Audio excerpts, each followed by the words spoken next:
Good morning, afternoon, and evening, traders. Welcome to January of 2021. Welcome, welcome, welcome. I hope you all had a fantastic holiday season.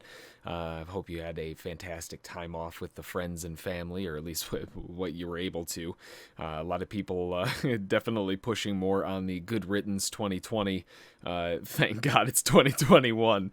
So welcome to 2021. It seems like there's bright lights ahead of us. We'll hopefully find out whether or not that's a semi. Oh man. So looking at the monthly brief, I hope you all had a fantastic month of December, and you're getting ready to rock and roll into January. First off, getting into the first month, big things that are going on, like news, events, holidays, etc. We've got to know what's happening on that front. So from the news perspective, we have Monday news on January 4th. We've got all-day OPEC JMMC meetings. On Wednesday the 6th, we have FOMC meeting minutes at 2 p.m. On Friday the 8th, everything at 8:30. Jeez, everything at 8:30. Average hourly earnings, non-farm employment change, and unemployment rate. All of it coming out at 8:30. On the 8th, going a little bit further, Wednesday the 13th, 8:30 news. It's a CPI and core CPI. Friday the 15th at 8:30, core retail sales and retail sales. Wednesday, January 20th, we have all-day OPEC JMMC meetings again. And then Wednesday the 27th, 2 p.m. FOMC statements, federal fund rates, and then 2:30 FOMC press conferences. And then on the 28th, Thursday, we have the advanced GDP quarter over quarter. So we've got quite a bit of news. We've got a good chunk of news waiting for us this month. Fingers crossed that will keep things going on a more interesting level. Looking at different holidays, obviously New Year's, all of that stuff. We're coming in from a pretty big holiday. You know, people tend to celebrate New Year's. So when we're coming into this first week, the first couple of weeks, things tend to be a little bit slower, a little bit groggy.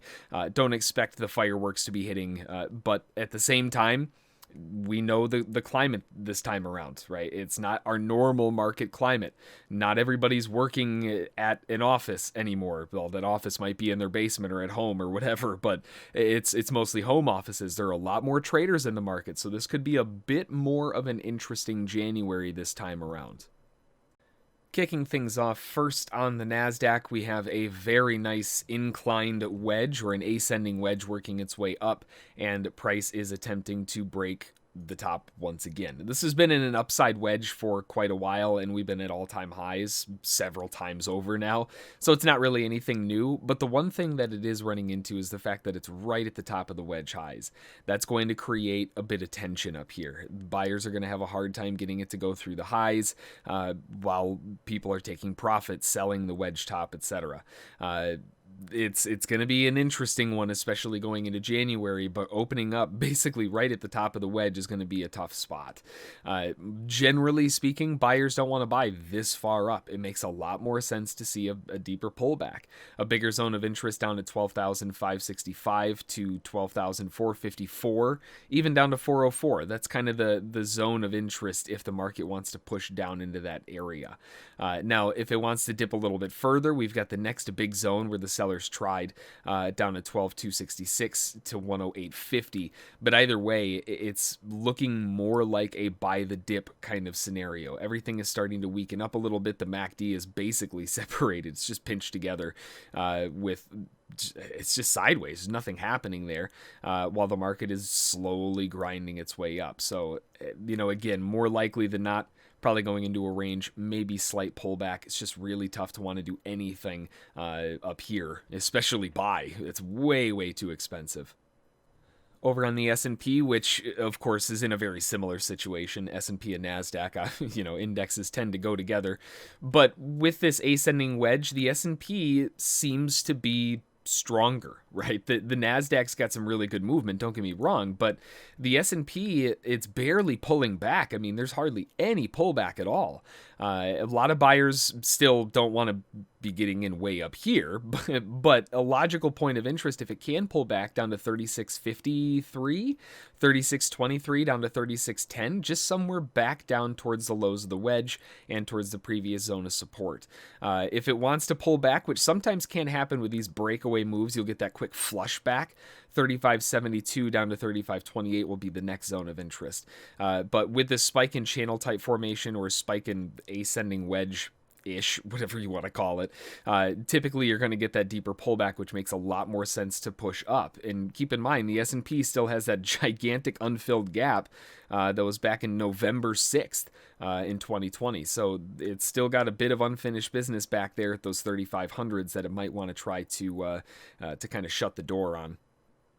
Over on gold, we've got a very nice bounce off of that 1800 point. It dipped into the 1760s or so, and then reversed back out of it with a very nice increase in price. A lot of objectives for the sellers have been complete on this down move, right? If we're looking at it from the perspective of even a measured move off of this giant first leg lower, we can see that they kind of finished the job. They blew off a little bit and overcorrected, and now we're reversing back up. Typically in this type of situation, if sellers are going to sell, it's not that they're not interested, it's that they're going to be interested at much higher prices, not way down here. So what that means is that paves the way for a lot of shorts who got stuck down here at the bottom of the wedge, not paying attention to the overall structure going on here. Well, they're stuck and they're hoping to get out of break even. And if we can get a dip back into the 1856s to 1830s, basically as long as it stays above the lows, buyers are going to be looking for a continuation reversal back up for some potential massive targets, which is typically the case with these types of moves. Again, sellers aren't really going to be looking back in until around the 2000s or potentially higher. Plenty of room for buyers to try to get something going. We've just got this falling resistance that's still in the way. Might be more beneficial to wait for it to break, but I still think shorts are stuck and they're scrambling right now. Over on crude oil, yet another market and yet another wedge, another ascending wedge at that. Good continuation to the upside. Buyers are showing some very good continuation. Obviously, there's a gigantic brick wall sitting ahead of us, the $50 level. Not only the $50 level, but you'll notice that red line there. That is an unfilled gap from way back over here in March of 2020 that still needs to get filled in. A lot of times when it's been waiting this long to complete an objective, it'll typically push through it a little bit. So there is a larger zone of resistance up at the 5203s. But I mean, let's be real here. The $50 mark is going to be a train wreck, most likely. Buyers are still showing some good continuation, and we have yet to finish that objective. So in all intents and purposes, it's very likely that this finishes the job. It's already bounced off of the beautiful zone of support at 46.89. If anything, I would love to just see a quick little washout backfill for buyers to jump back in. 46.89, really hot spot 46.02 to 45.89. And again, when you have these really strong rallies, if it does want to get a quick flush back, we do have the OPEC JMMC meeting stuff. Some flash news comes out, we might be able to get a dip down into the 44.50s to 43.30s. That might be even better. If it starts breaking much lower than that, then a lot of interest starts getting pushed to the side there. But for right now, buyers are still in charge, and we're still looking to finish off some of those objectives. It's looking pretty good. Over on the euro front, we've got another very strong market and another ascending wedge. The market's pulling back a little bit. It missed the top of the wedge, which isn't a good sign. That does show some kind of kinks in the armor. Why weren't the buyers able to make it up there? Something might be wrong. Now, that doesn't necessarily mean that they've given up, but it probably means that they're looking to buy a deeper pullback. And given the bear bar that they ended on going into the weekend, geez, that's a beast.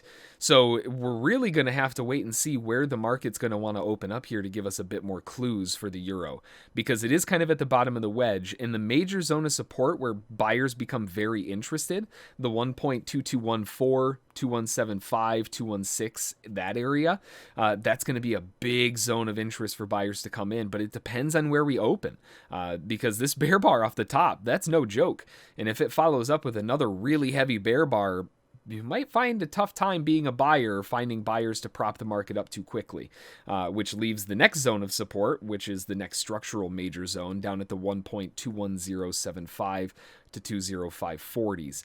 If it starts breaking below that, I mean, there's not much. That's when the door swings wide open and things start falling apart. So for the sake of the euro bulls, at least, they're hoping that doesn't happen.